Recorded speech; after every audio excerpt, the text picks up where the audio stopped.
Hi, everyone. Hello, everyone. I see we have, the numbers keep increasing. Wow, I'm so excited to see. I'm so excited to chat with so many of you today.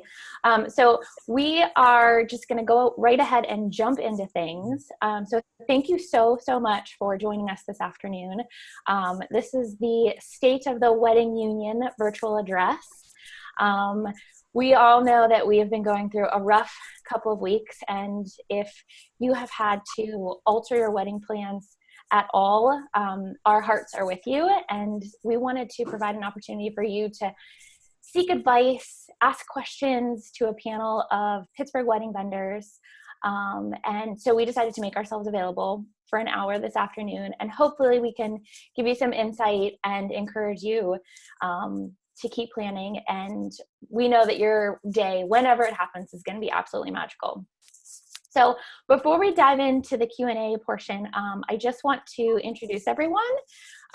So I will allow them to kind of say their name, what business they're from, and then we'll hear from you guys. So Shayne, do you want to start? Sure. Hi, everyone. Thank you for joining us. I'm Shayne Souleret of Soiree by Souleret. I'm a wedding planner here in Pittsburgh. Hope to help. Jaime? Lohr. I own a greenSinner Floral. We're based down in Lawrenceville. I'm coming to you live from the studio, and we're all in this together. Awesome. Steve and Jaime? Hi, guys. I am Steven from Dray Photography, and this is my beautiful wife, Jaime. She runs a large part of my business, and I'm more of the picture taker here. So I brought her along just because she has really good insight, and obviously, look at her. Kristen?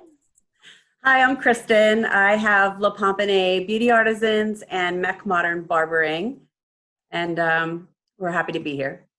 Katlyn? Hi, I'm Katlyn from Bethel Bakery, and I think I win because I have cake behind me. So that's win. Just have books. Okay. And Lauren is, I think, still kind of getting things situated, having technical difficulties. But Lauren Madison is also going to be joining us whenever she gets her video and audio working. But she is the venue manager at Sera Event Villa in Canonsburg. So we want to get to know all of you. So we created a few polls that will be popping up during the course of this webinar. So Katlyn, if you want to pop up that first one that kind of asks our audience who they are, and you guys can just, answer, and we'll be able to see, what our audience is comprised of and be able to kind of gear our chat more towards you. So as you guys are filling this out, I do have two disclaimers that I want to make sure everyone pays attention to really, really quickly. First of all, none of us are lawyers. We are not lawyers, and this panel discussion cannot be considered legal advice. So anything we say is based solely on personal experience and opinions. So there's that. And then I also want to be very, very clear that we as a panel and we as individuals do not represent the wedding industry in its entirety. We are only speaking for ourselves and our businesses. And if you have specific questions about the contracts that you have signed or the vendors that you have hired, you should direct those questions to them. What one florist is doing may not be what another florist is doing. So we are all just going to be speaking about our own businesses and our own personal experiences. And so just kind of keep that in mind as we sort of, give our insight and our expertise. All right, so I see Lauren's here. So hi, Lauren. Unmute yourself. Unmute. All right, so Lauren, you just have to unmute yourself. There's a mute button in the bottom. Can you hear me now? Yeah. Yes. Okay. Sorry. I've been waiting to get in for 20 minutes. I don't know what happened, but I'm here. Awesome. Okay. Lauren was like that girl at the club that, she was just standing outside begging the bouncer. I was texting Katlyn, like, get me in here now. Guys, usually me. Yeah. Sorry. So we are going to sort of take questions that were submitted in advance via the registration form, as well as questions that are proposed from you live. So you should see a little chat button at the bottom of the Zoom screen. If you click on that, you'll be able to type in the chat box. If a question pops up, you can submit it there, and we'll kind of be going through those as this webinar goes on. But we are going to be moving through things pretty quickly because we do want to keep this to an hour, but we're going to do our best to address, frequently asked questions, common concerns, those sorts of things. All right, so first up, we know that the Pittsburgh wedding industry has been standing behind these couples who have been affected, and all couples, whether they're getting married in 2021, 2022, we know that the Pittsburgh wedding community is here for these clients.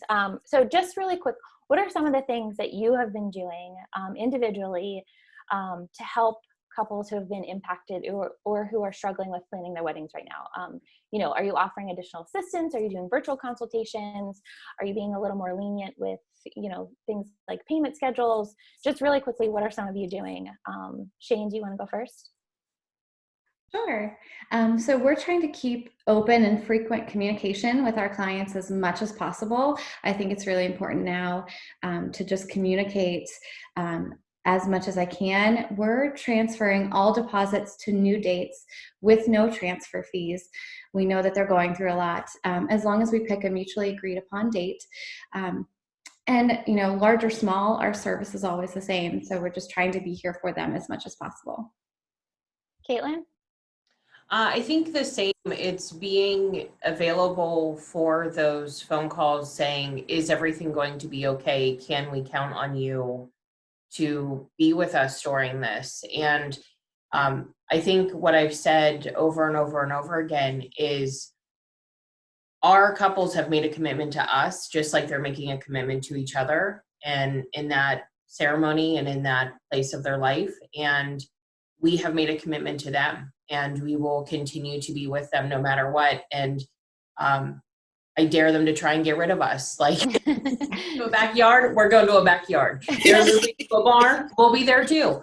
So, Love is not canceled. Love is not canceled. Cake is not canceled. Never. So Never. that's where we're at for sure. Okay, Kristen? We've just been trying to adjust our schedules for new dates for brides. We haven't been, requiring a new deposit. We've actually relaxed our amount of members in the party. We normally were like 4 members for us to go on site, but we'll go for just the bride now.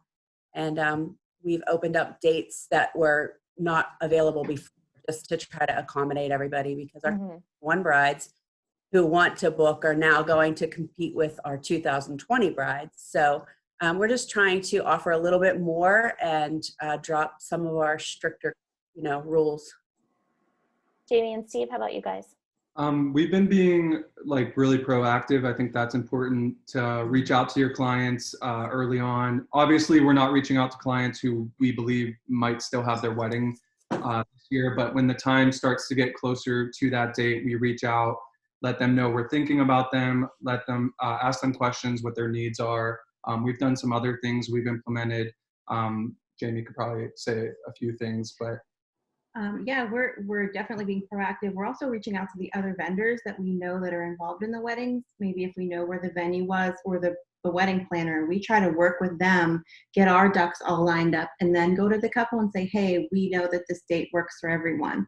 And I think that helps, especially for those couples who maybe don't have a wedding planner or like a day director or someone involved. Like if that's with the venue, that takes one less step away from them. Definitely communicating a lot. We're flexible, totally flexible with payments. Retainers, we'll take retainers in, parts rather than one lump sum if they want to make one payment now. I mean, we're really just trying to work with them because we know that they're struggling with all of this too. So we just want to make it as easy as possible. Yeah. Lauren, what's Bella Sera been doing? So we're working with couples, of course, to reschedule. We're trying to reschedule, within 1 year of the wedding. So, if they're getting married this June, they can pick a date up until next June to get married. Also being flexible with minimums. Our minimums can range anywhere from 10,000 up to almost 30,000. So of course, with smaller events coming up, those minimums are going to be pretty hard to reach. So we're being flexible with those. You don't have to feel hard pressed to meet a minimum. We're actually going to be rolling out an intimate wedding package this week that we've always had, but we kind of put a little bit more thought into it. So couples can think about, oh, let's see if I could fit into that, and that'll accommodate up to 75 people. Mm-hmm. Jaime? So greenSinner has definitely been working with people. We're not doing any additional charges for change dates or redesign. Your spring wedding is not going to look like your fall wedding, but that's exciting in my book. Talking about seasonality and kind of like having a new adventure. It's funny how many times I've had like giddy, laughing conversations with people who are like, "Oh, I never thought of that." Like, what does winter look like? And so we're really working with people. And it's funny, this past spring we were planning on rolling out our like smaller wedding package, and now that's taking some traction. We've actually started doing retail.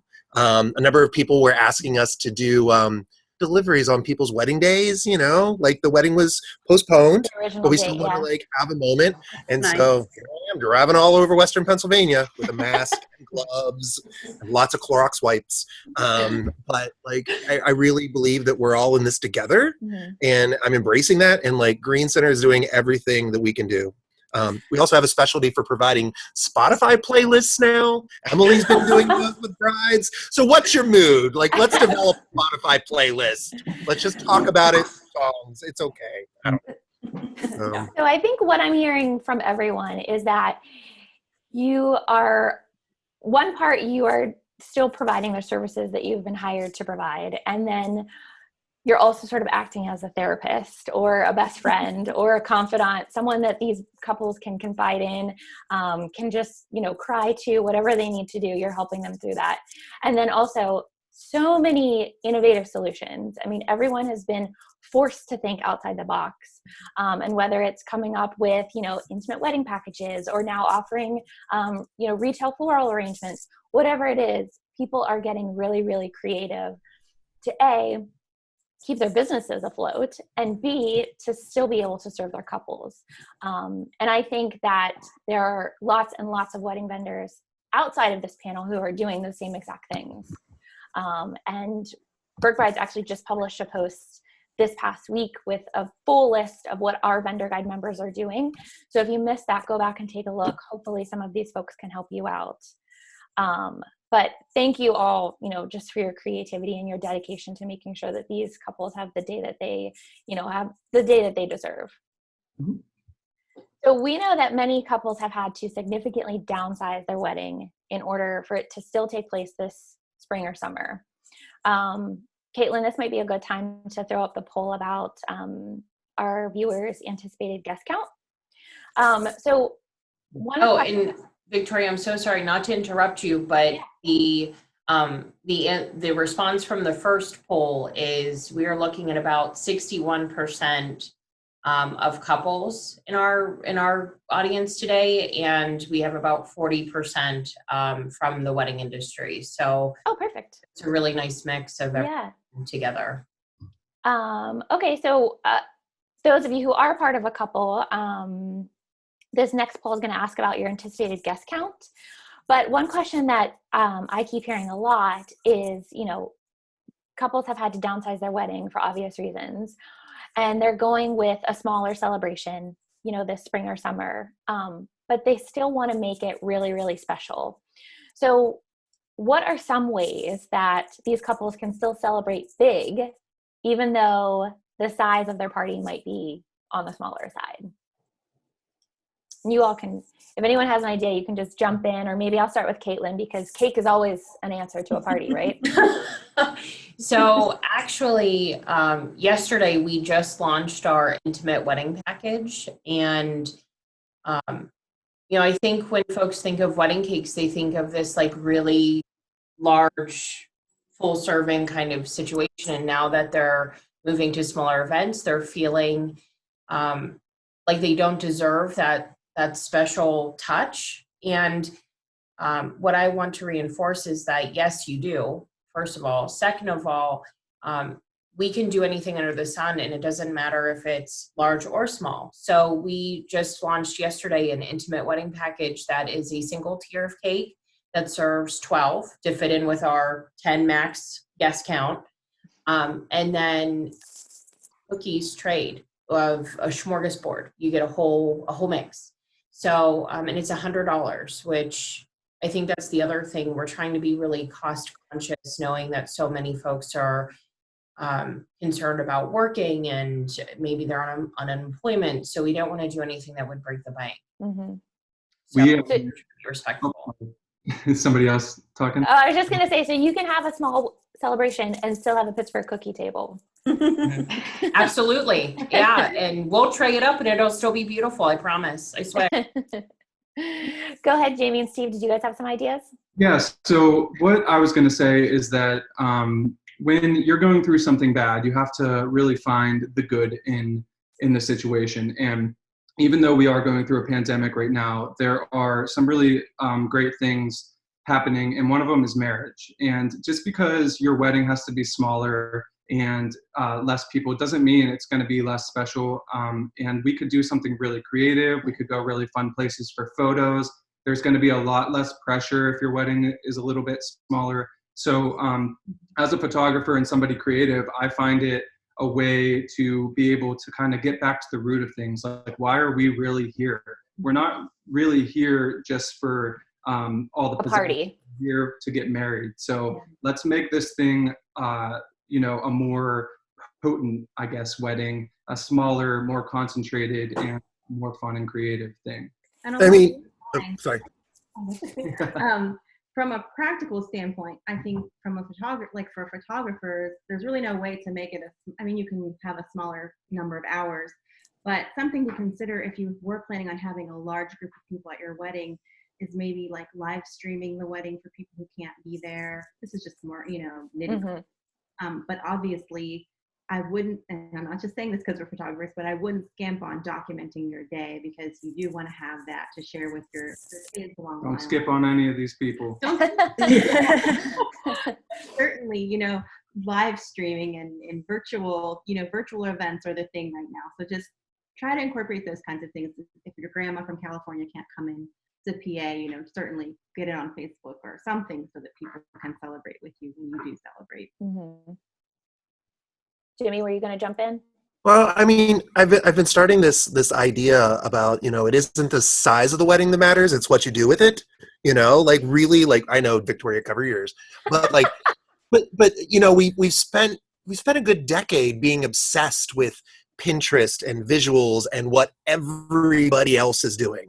And really, I'm seeing an opportunity to do what the heck you want. Have those sort of experiences. I remember somebody posted last night, I think Trish posted that they're doing they had a beautiful backyard wedding up against the horses over at Vintage Alley. And I was like, that's genius, right? It was 10 people, they did their thing, boom, they were so happy. You're going to tell your great grandkids about that. So why not think about what you're doing, because we can't control the fact that we can't have 500 people in a room. There's nothing we can do about that. Yeah. So let's move forward. And my suggestion, let's have that baller rocker party you want to have next year or when things settle down. Again, we are not lawyers. We have no insight. We are not armchair virologists here, right? So we have no, but when we can do it, let's do it then. So I've been practicing my Barack Obama speeches. So I was going to say, I have a bride, Carolyn. I don't know if she's watching.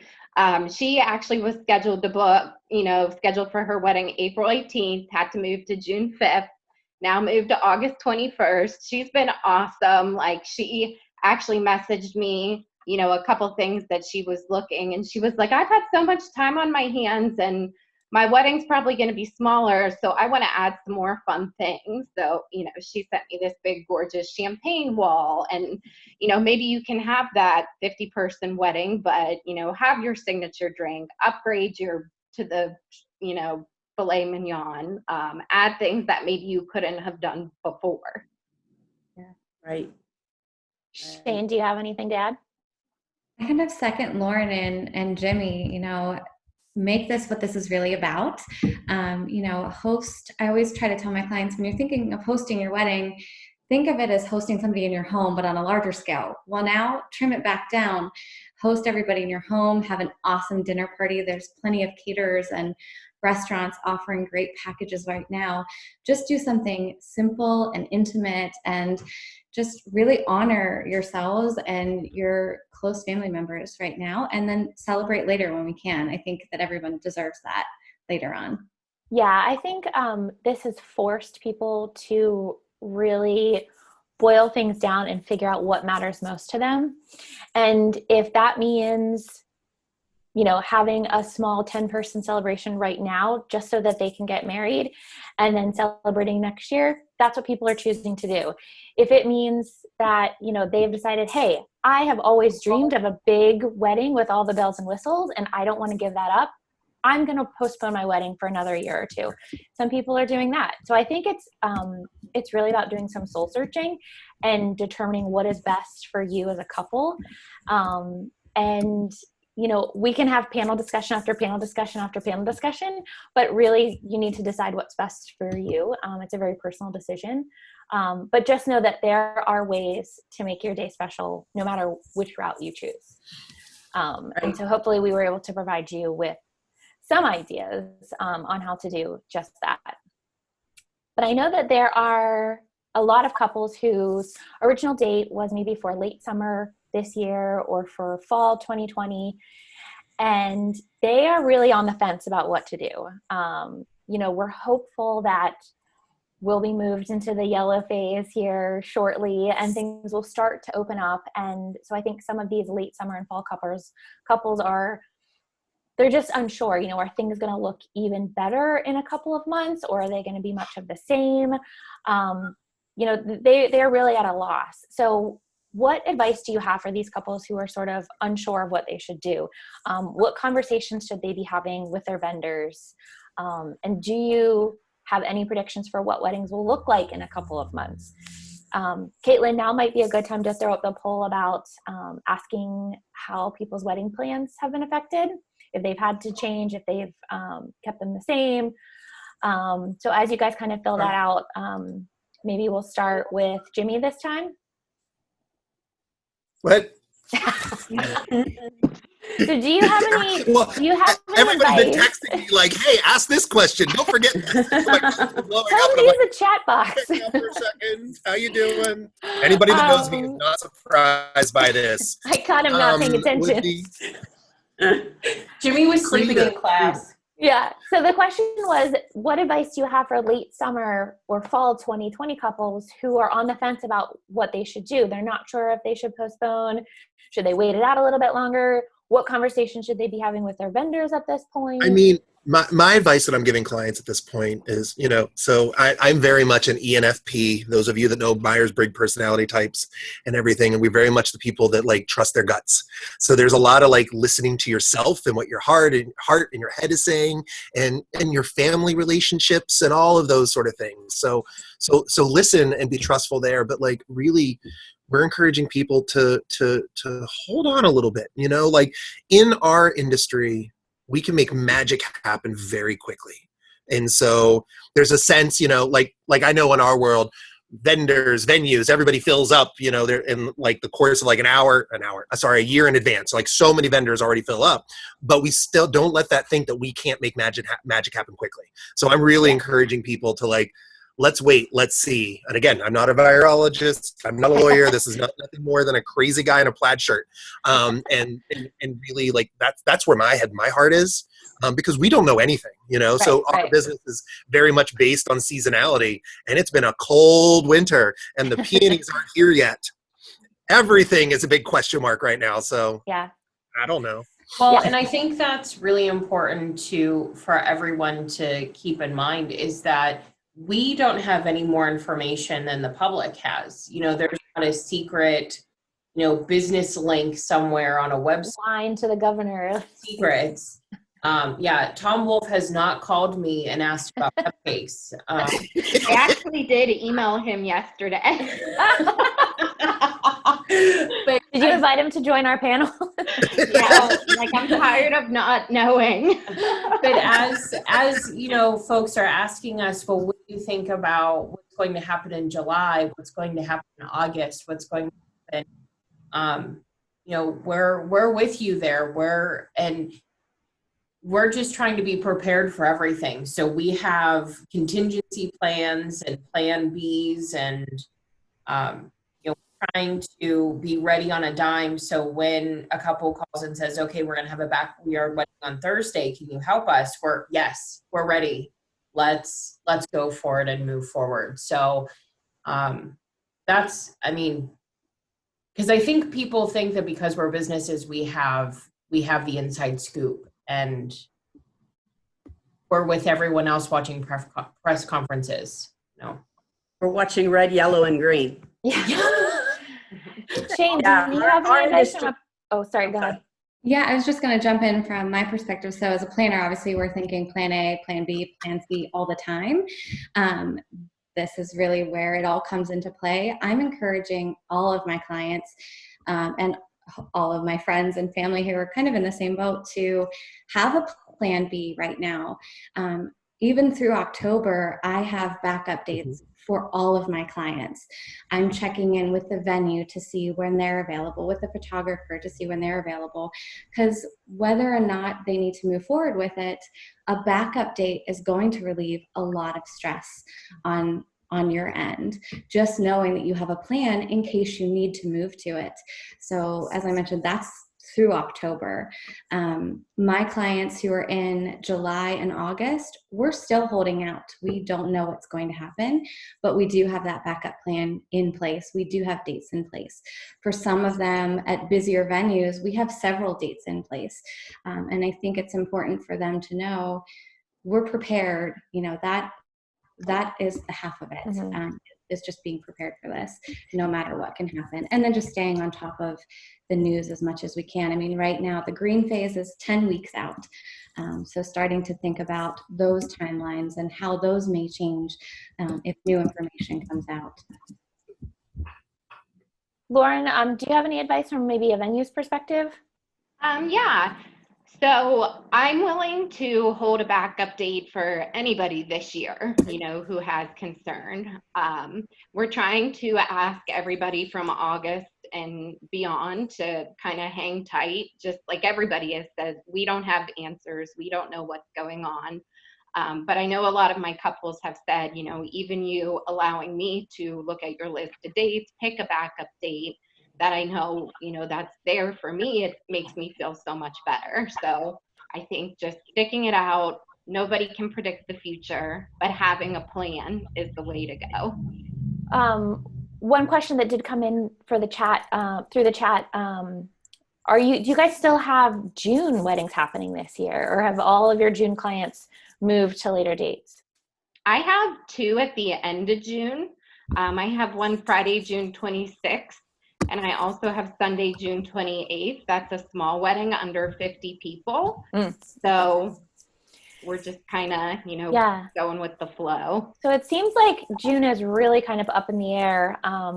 Most of you have moved all of your clients. Other vendors are commenting in the chat that they do still have some June weddings happening. So it's so hard to make a call because you just don't know. But I think, you know, maybe like Shayne was saying, you know, have a plan B and maybe a plan C and a plan D. You can never be too prepared, especially during this time. And it never hurts to have multiple backup plans in place. Victoria, in terms of polling, it looks like about 60% of our audience has their original date and it's not been impacted. Which is great news. That's really great to hear. And then we have the next one was yes, about 17%. They've had to postpone both their ceremony and reception, and they're trying to stick within 2020. And then the next one is, yes, they've postponed the reception to the later date, but they're choosing to move forward with their ceremony on their original date in a smaller fashion. And last but not least, we have 11% of our attendees that they've had to postpone their ceremony and reception, and they're moving it to 2021. Okay. Okay. So good to it's know. good Wow. that so many haven't had to move move anything yet. That's incredible. Okay, good to know. Well, we will continue to keep our fingers crossed for you that remains the same. So this next question is particularly about wedding venues. So I think, Lauren, I'm going to go to you first. What do you think it will take for wedding venues to feel comfortable with holding a typical wedding reception of 100 plus guests, in close proximity to each other? Yeah, I was just thinking last night, like, what's that first wedding back going to feel like and look like for everybody? So, I mean, we've been obviously thinking that wedding counts are going to be lower, probably for the rest of the year is what we're preparing for. But also coming up with ways how we can implement social distancing in what's typically a very intimate setting. So I've been kind of talking to my team about, okay, how can we set ceremony chairs, maybe in groups of two, space, having standing room, making sit-down dinners, where our staff has to be responsible for serving, not a buffet where the guests are going up and serving themselves. Although I do still think that buffets can be done safely. But also maybe having smaller tables, like, just families grouped together. I mean, I know at Bethel we have all different size tables that can accommodate 2 up to 12 people. So maybe seating people by families will become an option. So just starting to think about that. Yeah, that's actually a good idea. I hadn't thought of that. Maybe when we are allowed to have bigger gatherings, when you're working on your seating chart, kind of keep that in mind to sit families together. I mean, I think that's something that most people would try to do anyways. But that's something I hadn't thought of. That's a very good point, Lauren. I think too, now people are going to keep some things into consideration, especially when, like Lauren said, when it comes to buffets or family style dinners or even cookie tables. I know that's such a big part of the Pittsburgh wedding community, but guest safety is going to be top of mind, I think, more than ever. So potentially these cookie tables are going to be pre-locked.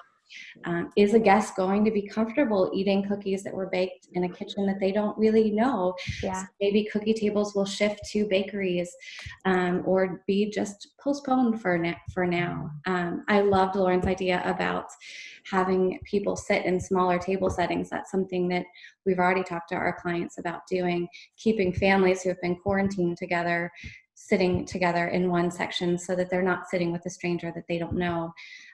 Something else to consider is maybe use your DJ to provide some wonderful ambient music and just have a really long sit-down dinner that, lasts all night. If your guests aren't going to be comfortable getting up and dancing, how can you rework that evening a little bit to still make it fun and exciting? So we've, Shayne, you've brought up such a fantastic point about not wanting that full cookie spread, so to speak. And we, more than ever, especially for more intimate occasions, are doing these little to-go boxes so they can be placed at each of the place settings. So that way you can still have your Pittsburgh cookie table, but each person gets their own individual serving, and it's packaged by us, and we're all hazmated up with gloves and masks and everything. So, that's one way that we've tried to help couples, because that takes more time, to individually package things and all of that. It's, a lot of the back end is time.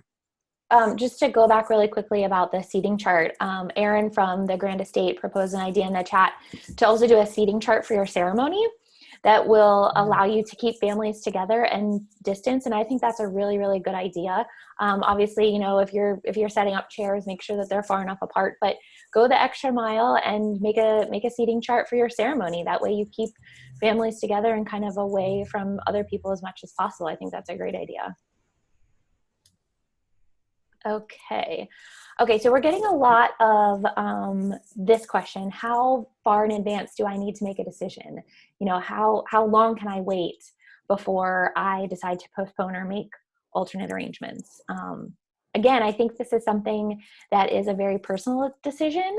You know, how long do you kind of want to live in this limbo? Or are you the type of person that is like, you know, I'm going to feel much less anxiety if I just have things kind of taken care of and I know, you know, I have a plan in place. You might want to make the decision a little bit sooner rather than later. But if you know, if you're a gambling man, you might want to take a chance and wait it out a little bit more. Do you guys have any advice on when couples should, you know, how long they should wait before they decide what they want to do? We're trying to keep with the 60-day window. So, you know, like I said, anybody can pick a backup date, but, you know, 60 days out is when we think we should have the conversation about if they would prefer to stick with their original date and do something smaller or move forward, you know, and plan that bigger wedding next year. Mm-hmm. We're kind of, as photographers, at a little bit of the mercy of the venues. You know, different venues are closing. I've had venues that have canceled stuff like 2-3 months in advance, and then I've had people who have held out, you know, up until a few weeks before the wedding to cancel. So it's kind of, for photographers, we're just kind of going off of what the other vendors are doing, because obviously we can do our job without a venue if we needed to and stuff like that. But the couples want a specific place to get married, and we have to kind of be at the mercy of what the decision is by that venue. Mm-hmm. Also, from a stationery standpoint, not that I'm into do stationery, but maybe consider having a more generic invitation that has like a link to a website that you can easily update and change. So I know your save the date might have your wedding website on it, but when you're getting ready to send, I know typically people send all their invitations, you know, 6 to 8 weeks before their wedding.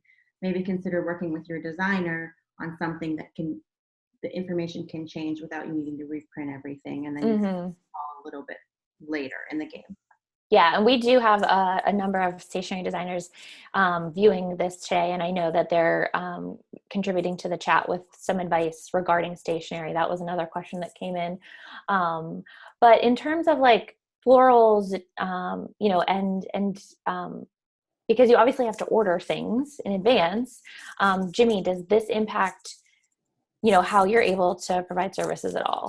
So our business, because we're a little different in the deliverables, you know, we don't promise very specific blooms and things like that. It's the look, it's the feel, it's a generality. A lot of it relies on, you know, local sourcing and all of those opportunities. So we're in a very good place where we could we're asking for 3 weeks in advance. That's when we need to know absolute final commitments, because that's when we actually have to place our orders. But aside from that, we're looking at 3 weeks. I think when it comes to planning, a lot of the vendors are looking at the 1 month mark as being when you need to have some final details to them, when final payments are due. And from a venue perspective, that falls anywhere between the 30 to 60 days. So if you're comfortable making a decision at 60 days, I think that's going to make you more comfortable moving forward, knowing that you have now more time to continue with your plans. If you want to hold off, you know, I would say a month, because hopefully by then we'll have a little bit more information, and then you'll have time to get that information to guests should you need to change. And then also with your contracts, maybe adjust those final payments and final deadlines. So let's say a couple has decided, you know what, we're going to postpone. We're going to postpone the big celebration, but we still want to have, you know, an intimate ceremony on our original date. But we sent save the dates to 200 people, and now we can only have a 50-person celebration. How do you kind of navigate that situation when, you know, 200 people have been told about this wedding, and now all of a sudden you have to cut your guest list by 75%? Do you have any advice on kind of the next course of action after couples have decided to postpone? And this might actually be a good question for some of the stationery designers.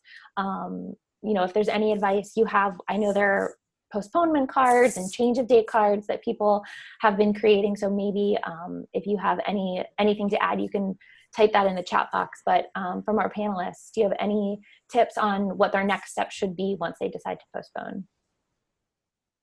I think that it would be a good idea if they're doing the small ceremony first to film that and create a website where everyone who was going to be originally invited can watch the ceremony. That's a good idea.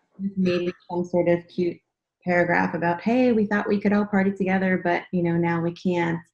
I think most guests are going to be very understanding at a time like this, and obviously I think most people will be keeping it to family and maybe a few close friends. But I know I personally wouldn't be offended if I got to save the date and then I got to watch someone's wedding on a website, and I wouldn't be like, well, where's my invitation to the I mean, everyone knows what's going on, of course. So I think everyone understands, this is obviously outside of the control of the couple. And if they had it their way, everyone who was originally invited would be there. So I think there's going to be a lot more understanding, among guests. And maybe if you have the budget as a couple, you could also send like favors in the mail or do something. Oh, that's a cute idea. Your original list, but Yeah. I'm a little old school too. I think it's important, if you're going to make any changes, to notify everybody in writing. We live in a virtual world, and so many people, you hate to say it, but so many people don't necessarily open emails or thoroughly read text messages. So if you have the ability to send something via mail, please do it. If you have the ability to write a handwritten letter, that goes a long way right now. Encourage, people, or in your letter say, we would have loved to have celebrated with you if circumstances had been different. We look forward to celebrating with you later on, or, know how much we love you and we wish you could have been there. But a handwritten letter goes a long way right now. Carrie from K Flowers Designs just had another great idea to give everyone a phone call. If you can't sit down and handwrite these letters, pick up the phone and call them. Just going that extra mile, giving that personal touch, letting them know that, like Shayne said, if we had it our way, you would be here to celebrate with us. But unfortunately that can't happen. So instead, here are some ways that we want to share our day with you later, and then kind of fill them in on your plans. So much of this is very somber in the way we're approaching it. I always want people to also remember, you don't have to invite Uncle Frank now. Like, you don't like Uncle Frank. You didn't want him to come anyway. Your mom's coworkers that were like that table in the corner, like, you're done with them. There's no silver lining to this, right? Yeah. As much as You can cut all those B and C list people. Right, they're gone. You don't have to pay. You don't have to pay for them. Goodbye. So and as much as we want to celebrate, we want to convey the right emotions and the way to do it. And I agree with like sending letters and reinforce communication with people. Like we're doing that with our clients, like sending emails, text messages, having conversations, meetings, all that virtual meetings. But like people are starved for attention. Let's give it to them. So send them letters, have emails, calls, whatever it is, and don't invite Uncle Frank. He smells bad. Like, no. I'm reading through the chat on this, and I love how many folks from the industry are just are being so helpful and answering questions and going through everything. I think that's fantastic. Yeah, I've been keeping an eye on it too. I do want to address a kind of a common question that keeps coming up regarding, venues, particularly in Lauren, you might have something to add to this, but some venues such as hotels or larger venues that are part of maybe a national brand or a chain of locations, more than likely your contact there has been furloughed or laid off. So they don't even have access to their email at this point. So it's not that they are ignoring you or not trying to serve you at this time. It's that they're actually like legally not allowed to. And so just kind of keep that in mind. If your venue, maybe is a hotel or something that falls under, a corporate entity, oftentimes when, employees are furloughed, they don't even have access to their email anymore. Lauren, fortunately, works for a small locally owned place. So she's still been hard at work. But those of you who are like, I've been trying to get in touch with my venue, or they're not being very helpful, it could just be that, as much as they want to help you right now, they can't. So I don't know if you have anything to add to that, Lauren, maybe from a venue perspective. Yeah, I mean, I know, some of my friends in the industry who work in venues, said they have no contact. Their director of sales or whatnot is taking things over. And, they may not be completely familiar with how the wedding packages work or what you've discussed with them. So I think the biggest thing is just to be patient. I even put in my email, I'm working from home. Please be patient. I have a 3-year-old. It's hard for me to talk on the phone. Emails are a good way of communication too, but, we're all just trying to get through it. Yeah. And I think for so many businesses like us, for example, we have 6 in the wedding department, and we're down to me. I'm here. We've had to lay off the rest of the team right now, which is very unfortunate. And so we're wearing so many hats and trying to take care of our teams and take care of our couples and take care of everyone. We're just nurturers by nature, and try to make sure that everyone's okay. So it's not that we don't love you if we don't immediately respond, but it's, we've had such a huge influx of respondents. It's a, especially after all of the press conferences, as soon as the press conference comes, then typically we get emails.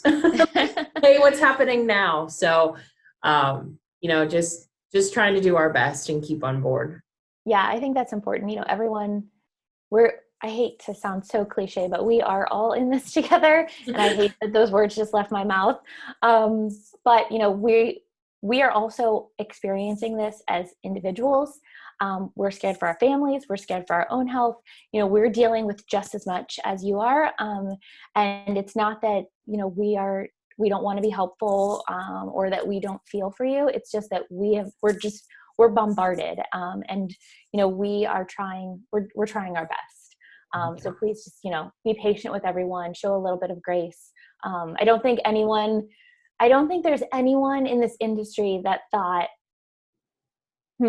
I can capitalize on this somehow, or, I'm going to be opportunistic about this somehow. I really, truly don't think anyone is like that. And if you are, you can just unfollow me now, because you're not the type of person I want to be around.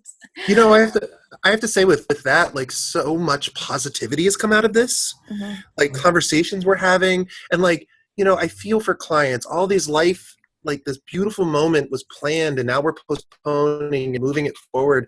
And then they're worried about us and sending me lunch. I'm like, first of all, I don't need lunch, right? Like, never have I gone hungry. So that's very kind of you. But just generosity, and people are like, oh, I've had clients ask me, do you want me to pay my bill now? And I'm like, wait, no, your wedding's next year. Like, no, stop. So, and I keep reading all these articles about like how the world is changing. And I think it might actually be changing for the better. Like, people are supporting real businesses and smaller organizations, and being authentic with what we do and how we do it. Death to Pinterest. Yeah. So, segue into my next question. What are some things couples can do to try to stay positive and hopeful during this time? Think with me. To focus on each other. Yeah, I know you guys talk about a lot. You talk a lot about, wellness and just kind of like being present. It's all part of, you incorporate that into your brand. So any tips in particular? One of the things that I really believe in, and that I also share with my clients over and over again, is, I know you had a date set and you're not defined by that date, but let's say your future date is a year from now. That may feel like it's a lifetime away. But if you're going to be together 50 years, 40 years, for the rest of your life, it's really just a small blip in your overall relationship. And if anything, use this time to spend it together, to get to know each other more, to strengthen each other. a year may seem like a long time away, It but goes it's fast. really just a small step in your relationship. So Jaime and So- Steve, do you guys have any advice?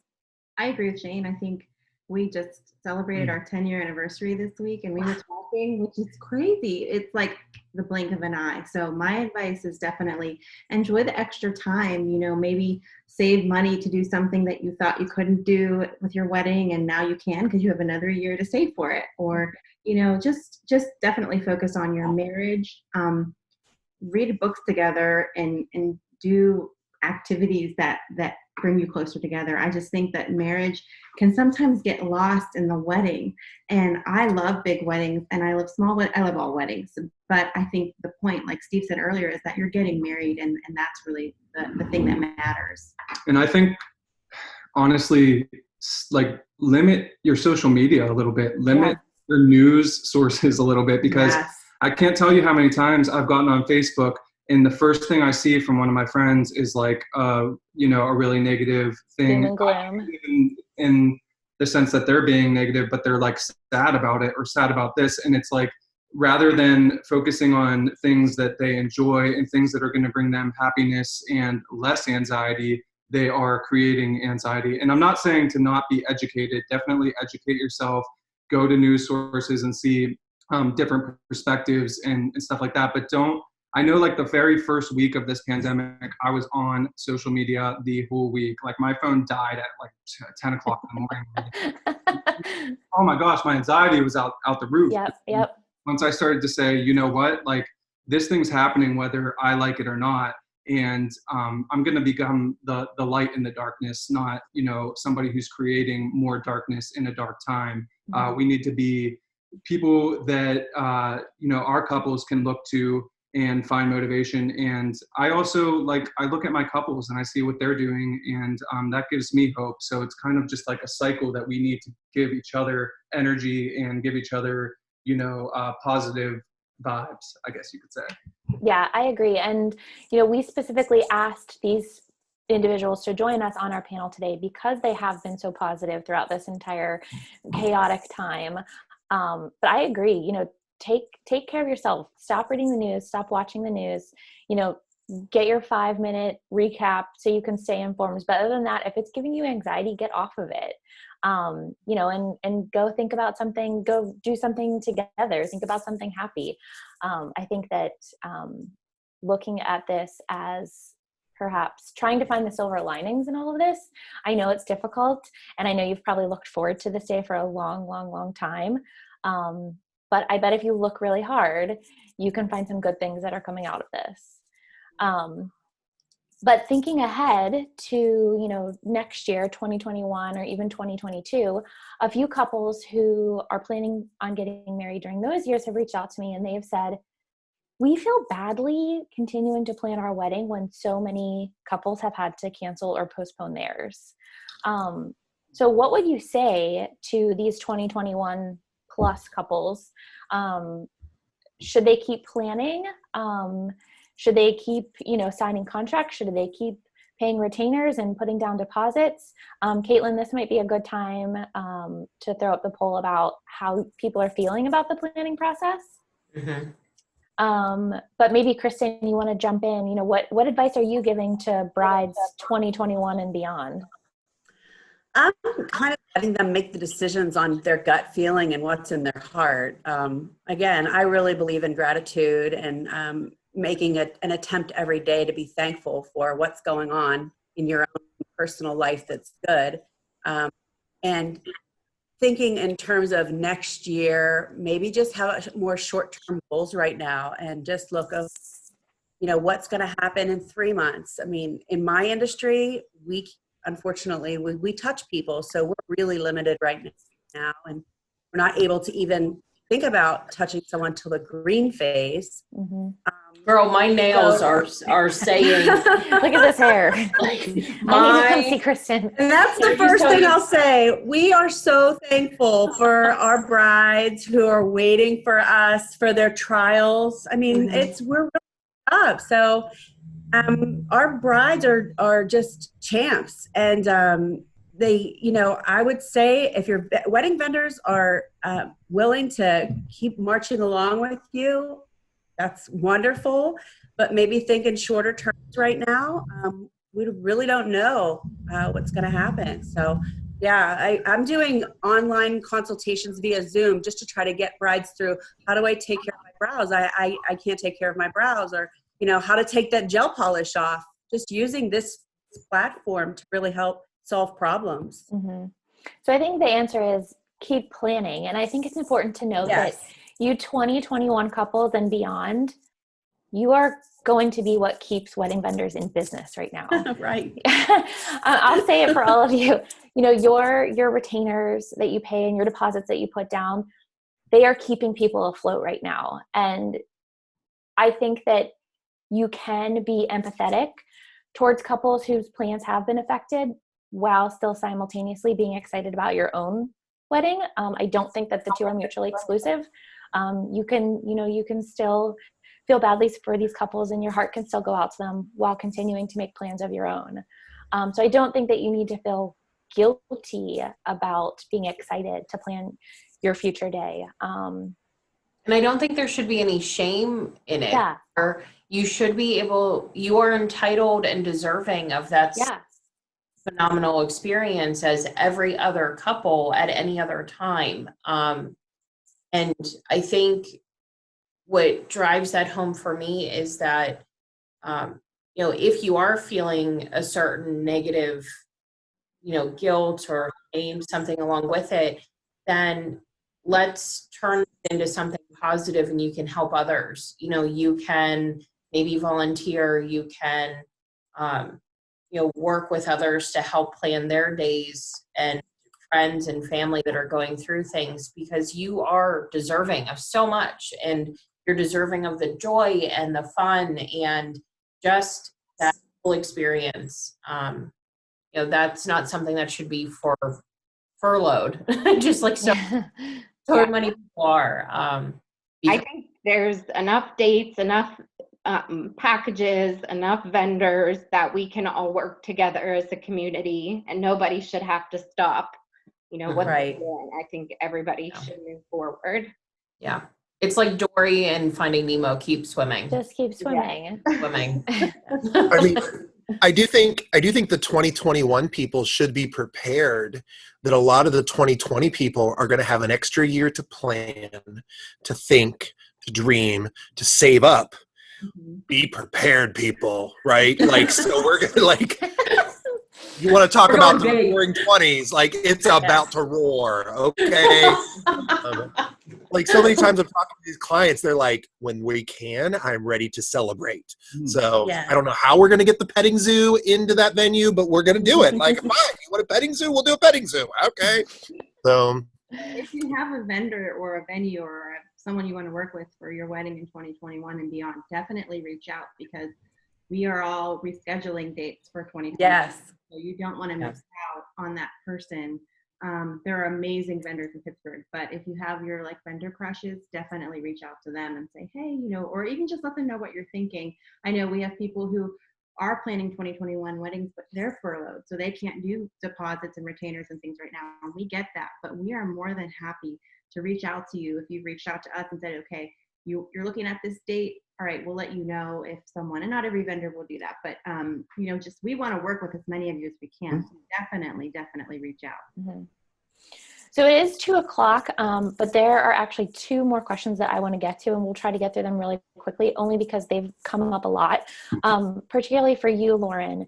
Several people have asked about venue minimums. And, if the minimum was based originally on 200 people, but now we can only have 50, are venues being a little bit more flexible with things like food and beverage minimums or guest count minimums? Or would you advise these couples to talk directly to the venue that they have contracted with? Well, I know for us personally, we're definitely being flexible. If you had a minimum for 150 people and you want to get married this year, we'll tweak our minimum to hit 50 people or whatever, we need to do to get you the wedding you want, a package that's going to work for us and the couple, just to make it happen. You know, I understand there's couples and situations who they don't want to wait until 2021. They want to do this year. And that's why, you know, why we're being flexible. We're not going to hold you to that minimum that you signed for when we thought having 150 people would be okay. That's good to know. And I think it's important to reiterate that Lauren obviously can only speak to what Bella Sera is doing. So I would advise reaching out to the venue that you have contracted with and seeing what their new policies are. A few people have also been asking, we've decided to cancel instead of postpone, you know, what can we do about, you know, possibly getting any money back or things like that. And again, I think you need to reach out to the people that you have hired. Everyone is doing something different. Unfortunately, there has not been a blanket, you know, procedure or new policy that all wedding vendors have put into effect. We're all doing what is best for our businesses and our clients. So I think it's important that you know, contact your vendors individually and see what your options are. But I want to close with this question. How do you see weddings changing in the future? Do you think they will change? Do you think they'll go back to what we were accustomed to? This might be a good time for the final poll, asking how vendors feel. So the vendors in the chat, this one is particularly for you. But what do you see the future of weddings looking like? I do think weddings are here to stay. I don't think they're going anywhere. I think they might look different, you know, for the remainder of the year at least, but, you know, things I've been reading, weddings have kind of stood the test of time. So I think we're all going to figure out how to make it work. I think weddings are going to become a little bit smaller for a while, just because there's going to be less guests that are willing to travel in from out of town. But I do, and personally, I'm not sure if Jaime shares this, but I do think that they will eventually get back in full swing. I do think people are easy to forget, and I hate to say that because sometimes it's a negative thing, but I think people will eventually possibly, you know, forget this. And then I do think one big change that we're going to see is a lot less destination weddings. And I know a lot of destination wedding photographers who are having a really hard year because of that. I think couples are going to be maybe just a little bit more on the fence, like they're a little bit more worried that a destination wouldn't happen as opposed to something local, because right now there's still local weddings that might possibly happen in, you know, 2 months or so, but destination weddings right now are pretty much, you know, not happening. Yeah. I think as a business, it's made us stronger because now we're looking to outside of the box in order to problem solve and to overcome some of these challenges. We're utilizing technology more than we ever have. And so I think that will naturally come through in weddings as well, like the virtual weddings, and being able to have those folks, you know, be a part of it, be so far away. And I think the way that setup is taking place and configurations and just our business practices in general are getting stronger because of all of this. So, you know, that's the silver lining here. You know, we're getting better because we've been forced to be better and utilize things in a different way. Shayne, yeah, go ahead, Kristen. Yeah, I think they're going to get better. I'm just going to be positive. I do. I think that we're going to be careful for right now, and I think hopefully with contact tracing and medicine, I think we'll go back. I'm just saying the next wedding I go to, I am dancing my face off. Like I am going to be on the floor, just grooving the whole time. Just the best. Like I am, the mascara is going to be running, you know, the hair is going to be floofy, and Gonna be hugging all over people. Yeah. Well, I need to let go of the quarantine 15, like been working with. And so I'm going for it. And I think it's a great time to let go. So I can't wait for weddings to get back into the full swing and just up it all and the love and hearing those speeches of dads on the microphone sharing memories and all of that. Like, I am so excited. I cannot wait. I'm here. Oh, I was at a wedding. Jessica, I will come. Done. Yes, I want someone to invite me to this wedding. I want to come.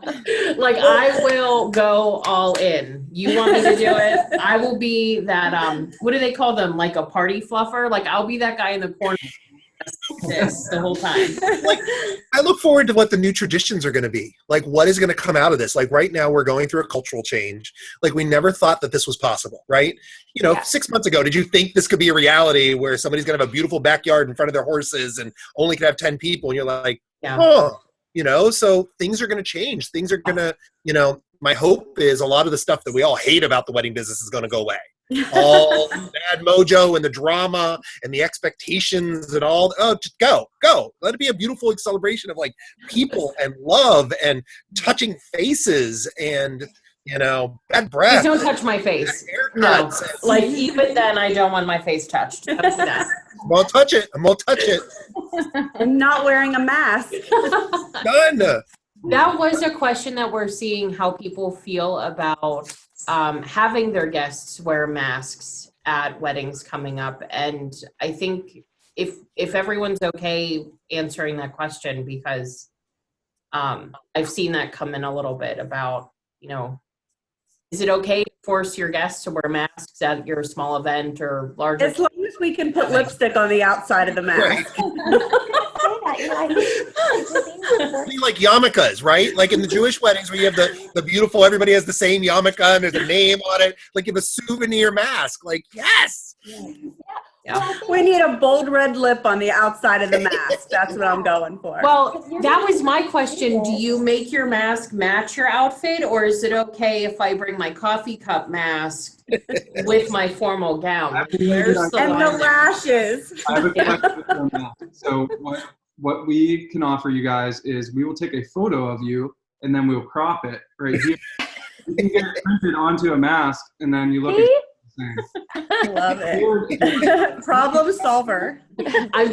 My eye game is going to be so strong. Like that's why, Kristen, you need to address the brow situation. And tutorial of brows is so important at this time. Yes. Brows and lashes are making a huge statement. Well, I want to thank you all for all of your positivity and your laughter today. Hopefully we were able to provide a lot of insight and encouragement to couples. Thank you all for joining.